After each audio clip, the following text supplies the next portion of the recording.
Welcome to The Coaching Corner, a podcast for coaches coaching in the child welfare field. I'm your host, James Coloma, and on today's episode, we'll be talking about motivational interviewing. We'll be going over what the research is behind motivational interviewing, what is motivational interviewing, and how you as coaches could use motivational interviewing in your work with social workers. In a moment, Dr. Hohman from SDSU and Bill James from the Academy of Professional Excellence will join us on today's episode to help us understand more about this topic. I'm James Coloma, and we'll be right back.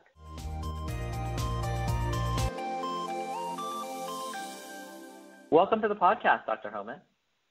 Thank you. Happy to be here today. Nice to hear you as well. And Bill, welcome to the podcast as well. Thank you so much. I'm glad to be here. Great. Dr. Hohman, would you mind just giving us a little bit about who you are and telling us some of your experience? Okay. My name is Mindy Hohman, and I am the director and professor at San Diego State University School of Social Work. I've been at the university for about 20 years and have only recently moved into the director position. My background is I've worked in adolescent substance abuse. I worked as a juvenile probation officer, and my area of research has been mainly around substance abuse.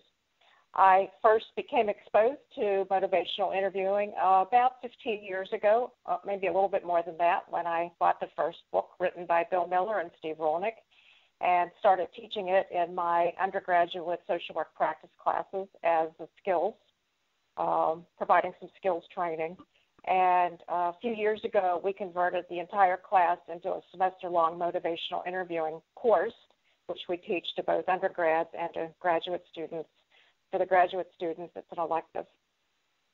Okay, that's great. Bill, can you just give us a short introduction of who you are as well? Yeah, so I recently came to join the Academy for Professional Excellence after spending about 20 years in child welfare work at San Diego County, and the last 13 of that was supervising staff. First got started myself in 1989 working with adolescents in residential treatment. And a lot of time working with teenagers with some of the more severe mental health issues and behavioral issues in that last 13 years that I was with the county too.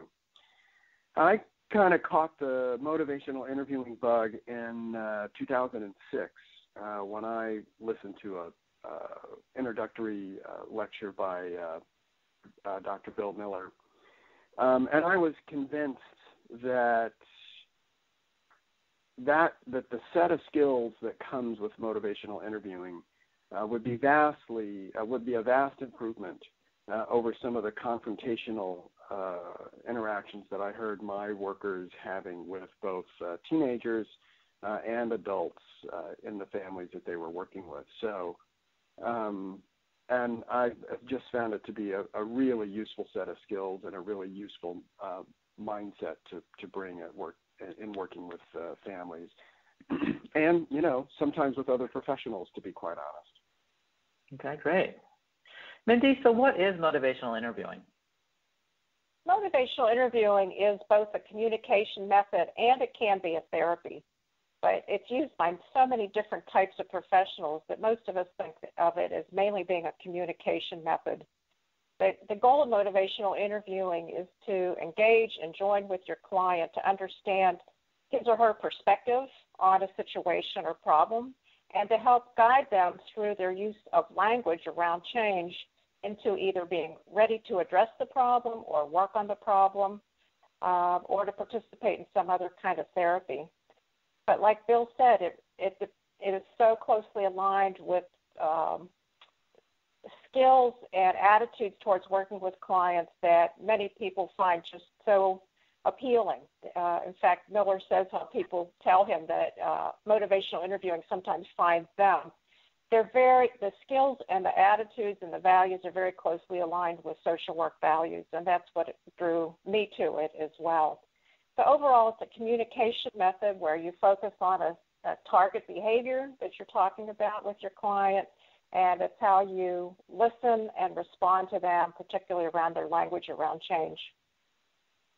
So I understand that motivational interviewing is a deep topic, but how, in short, what is it? How do you do motivational interviewing? Well, in short, actually, it can be done very briefly.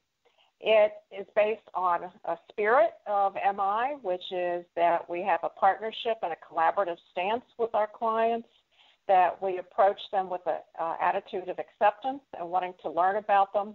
And the idea is to use a lot of evocation, that we evoke from them what their thoughts and concerns are and ideas around solving the problem. There is not an expert stance. In MI, we talk about how there are two experts in the room, both you and the client, and you're working together in a collaborative fashion. Then there are specific skills that are used, including reflective listening, open-ended questions, and all focused around what is called client change talk, or talk around change and the possibilities of change, and how you reflect and utilize that to really shape and guide the conversation. Would you mind sharing with us the history of motivational interviewing and possibly some research that has been done on MI? Okay, I can talk a little bit about that. It was originally started by Dr. William Miller, who is a psychologist from the University of New Mexico. He is retired now. He worked in the addictions field and was a behaviorist. And he found in doing his research studies that were very behavioral in the intervention that some clients just seemed to do better with certain therapists, even though the therapists were all doing the same intervention. And what they found is, in looking at it, was the therapist's use of empathy and how they demonstrated empathy that could cause a variation and how people responded to that. He also started just using, based on Carl Rogers' work, interactions when he worked with clients with alcohol problems. And at some point he was on a sabbatical, it was in Norway, I believe, and was asked to articulate exactly what he did, why he said what he did, by psychology students. And at that point he began to write down his methods as well as to begin to do some research. A few years down the road, he met Dr. Stephen Rolnick, who is also a psychologist and from Cardiff, Wales, and he had been taking motivational interviewing and the articles that Miller had written and teaching it all over the UK. And together they wrote the first book about MI, and it is now out on its third edition called Motivational Interviewing, Preparing People to Change, and it was published in 2013. So there's been a great deal of research. It initially was in the alcohol field, some of the drug treatment field, but quickly it was adapted by folks in other kinds of health behavior change, diabetes, diet, exercise, heart disease, HIV prevention, many different areas. So it's been adapted and adopted by many different types of health professionals. And it's become very well known in the child welfare field. In fact, there have been programs of intervention and training. For instance, the state of Washington a few years ago required all their child welfare social workers to be trained in motivational interviewing. State of Alaska is doing that also. A colleague that teaches up there, they have motivational interviewing as a core skill in their child welfare training. So let's talk a little bit about the. Oh, go ahead. I was going to say, it's offered here by our training academy. Yes. So let's talk about what some of those skills are that are used in motivational interviewing. Can you highlight some of those things? Yeah. Well, in the new book, Miller and Rolnick talk about that we focus on 4 processes within our meeting with a client. And the first one is to engage with the client. And you do that by doing a lot of reflective listening, asking open-ended questions, providing summaries of what you're hearing, and any kind of affirmations about strengths that you hear. So it's those 4 basic kind of skills that you use to engage the client. You then focus on a focus, which is exactly what is the topic, what is this interview about, and where are you going with this interview. And then in an MI interview, you evoke questions around that topic and ask questions about why perhaps the client feels this way or what ideas they've had about solving the problem, And again, you reflect and summarize a lot of what you hear. And hopefully at some stage you can get to a plan, which is the fourth process, where you help the client commit to a plan and what they're going to do. Do you have any example of how it's been used to demonstrate these 4 steps? Certainly, I can think of one. Perhaps you are working with a client, if we use the child welfare setting, who has been referred to some sort of a drug treatment program and is very unhappy about that and doesn't want to engage in that and doesn't want to participate. So maybe you spend some time initially reflecting some of their concerns and unhappiness about the situation and their sense of loss of power. It's not saying, well, you have to do this or else you lose your child, but it's really connecting with them. And this is part of the art of MI, is that we don't want to hear too much of this kind of language, because the more people talk about why they can't do something or how it's impossible, the more likely they are to follow through with that. However, you want to engage with the client and let them know you're listening to them.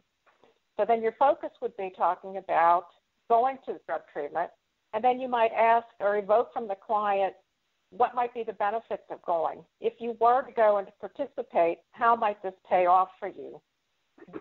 And you can also ask about values, about being a good parent and why this is important, and perhaps how going to drug treatment might fit in with being a good parent.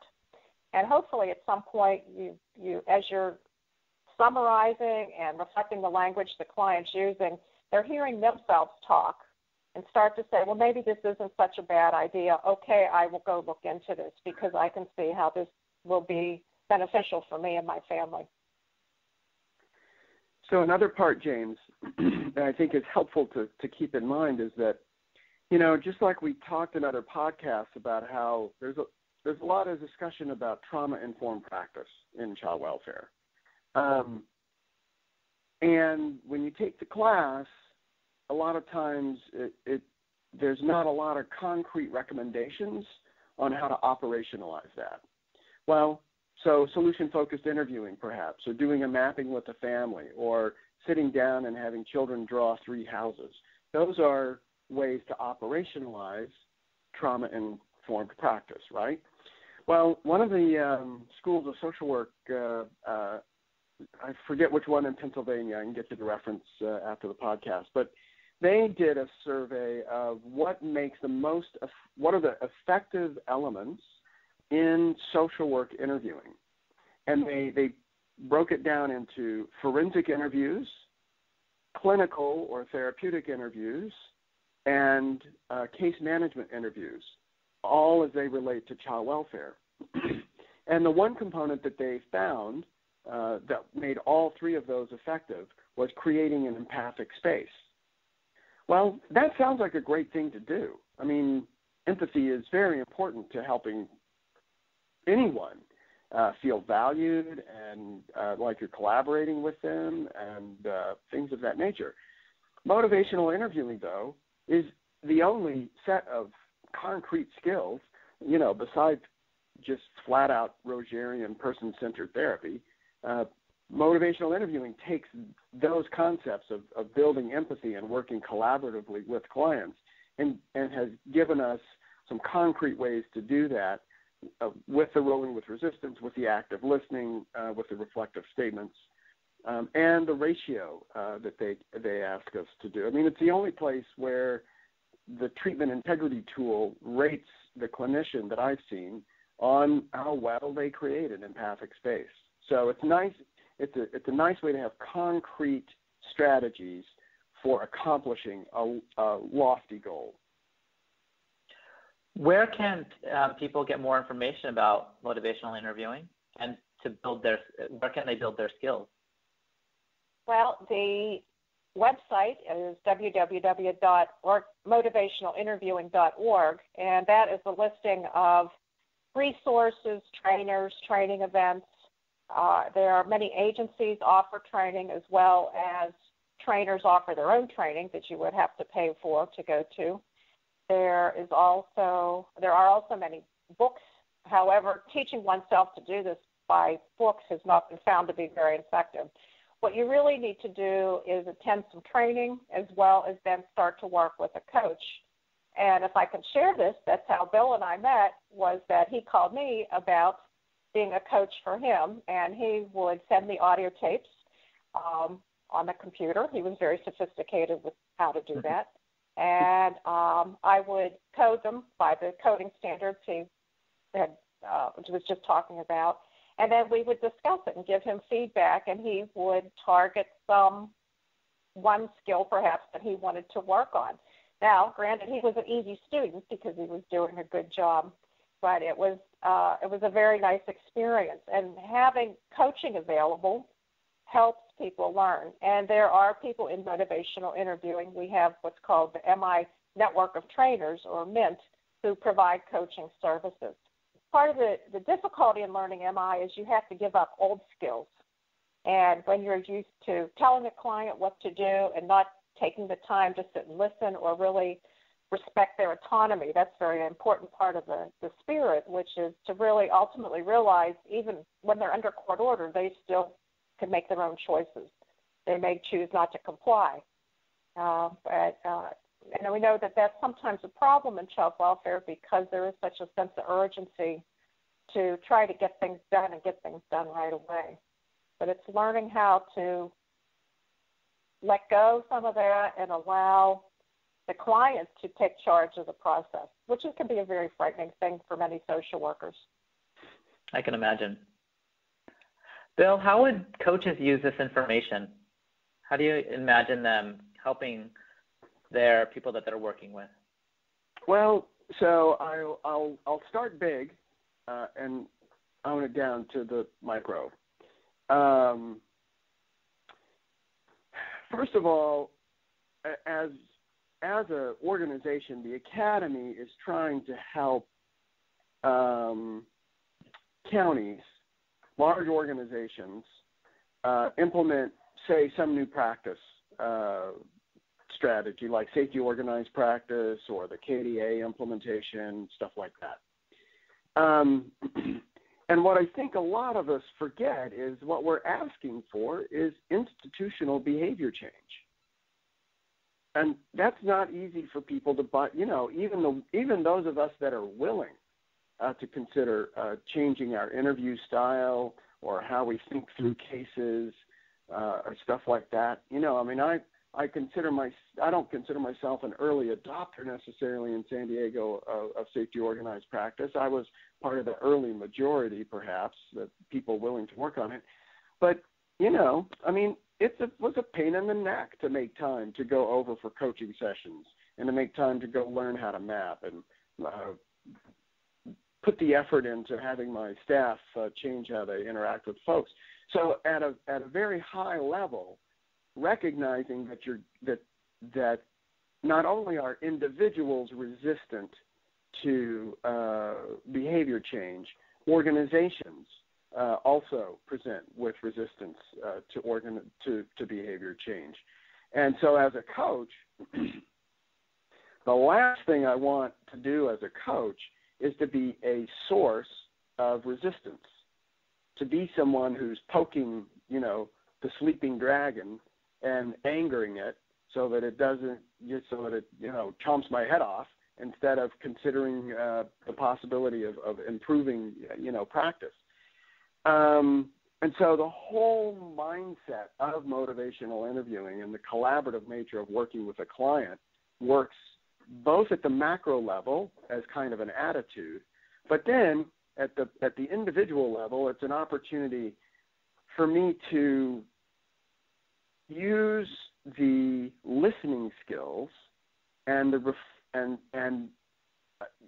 skill of creating reflective statements so that people understand I'm really listening to them, that I really understand what it is they've just said, and the willingness to do 4 or 5 of those before I ask another question has a profound impact in the coaching room on their willingness to share what their struggles are and their willingness to share their difficulties in implementing a new practice. And so as an entry-level coach, you can go a long way with just solution-focused inquiry and with technical expertise on whatever the practice model is that's being implemented. But to move on, I think, to be a masterful coach who sometimes can work with some of the most difficult people in the office and get the best work out of them possible, motivational interviewing provides us with the strategies to potentially do that and to be okay if we fail. Mm-hmm. To recognize that client needs to be where they're at the end of the day, and to leave the door open to have another conversation in a couple of weeks or a month, because during the process you created that empathic space that motivational interviewing is better at than anything I found. So really what we're hoping for, it did. So what we're hoping for is that coaches come in with their own skills and their use of questions, but they use motivational interviewing to continue the dialogue and to build relationships and engagement with the workers that they're working with. Absolutely. Excellent reflection. Say that again? I said excellent reflection. He did. Yeah. Yeah, sometimes you'll see in classes where we're covering implementation issues, the early adopters, they're easy. They want to learn. The early majority, they're not fighting against you. They just need help and guidance on integrating into their practice. But once you get on the other half, where you've got the late majority and the people that are not interested, you may not get everybody on board, but motivational interviewing will help you be sensitive to and collaboratively work with the late majority and the folks that are less interested to the extent that it's possible. Nobody's going to bat 1,000. Nobody in motivational interviewing, gets everybody on board. But you can get farther along on the second half, on the last half of that implementation curve than you can without it. Okay, great. Do either of you have anything else that you'd like to add? I just agree with Bill that MI can make a very great model for providing coaching. And when we do coach in MI, we typically want to use our own MI skills, and you could be coaching other types of interventions and still use MI skills, which is, again, to respect the person's autonomy, to be collaborative with them, to respect their expertise. We would talk about using the elicit, provide, elicit model, where you ask them, how did you think it went? What did you do well? What did you like about your session with your client? What concerns did you have? And reflect and summarize what you're hearing, and then provide some feedback, typically maybe 2 or 3 things that went well, and then 1 for improvement, and then you elicit again what the person thinks of this and what they make of this and where they go from here. So it provides a very nice model for coaching. Yeah, I'm glad you brought that up, Mindy, because I had completely forgotten, in terms of becoming a trainer for the motivational interviewing and helping coworkers, that model of elicit, provide, elicit has been extremely helpful for me over the last few years. So, and I feel bad that in the span of this podcast, we can't teach people how to do motivational interviewing. That's just impossible. But I do hope that we whet people's appetite and their curiosity about how this could advance their skill level to be an advanced coach if they're interested in doing that. Yeah, and I'm glad, Mindy, that you gave us the website earlier in the podcast. Do you mind repeating what that website is for motivational interviewing? www.motivationalinterviewing.org. Great. Can I plug another? Can I plug another resources that people that might be interested in? There's a gentleman who does something called the Social Work Podcast. He deals with social work issues in general, and he recently had an expert who talked through the differences between MI edition motivational interviewing preparing people for change version 2 versus the 3rd edition.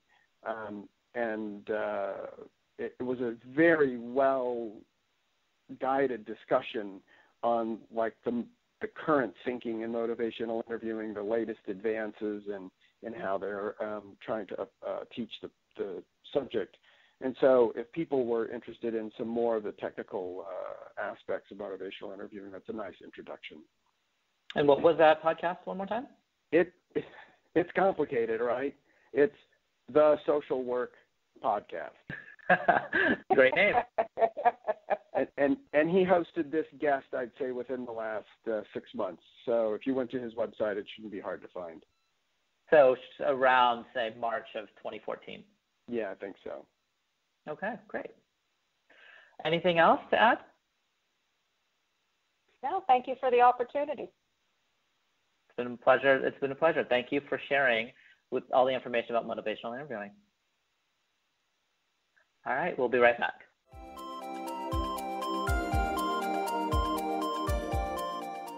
You've been listening to The Coaching Corner from the Public Child Welfare Training Academy Radio through the Academy for Professional Excellence at San Diego State University School of Social Work. For more information about the Academy for Professional Excellence and the services we offer, please visit us on the web at theacademy.sdsu.edu. You can also subscribe to the Academy for Professional Excellence's YouTube channel by searching for the Academy SDSU. If you're so inclined and motivated to give us some feedback, please send me an email at jcoloma@mail.sdsu.edu, and in the subject line, reference the title of this podcast. A special thank you to our guests today, Bill James and Dr. Hohman. Please join us next time as we explore other topics in the child welfare arena. I'm your host, James Coloma, and now go out there and inspire and innovate our child welfare field.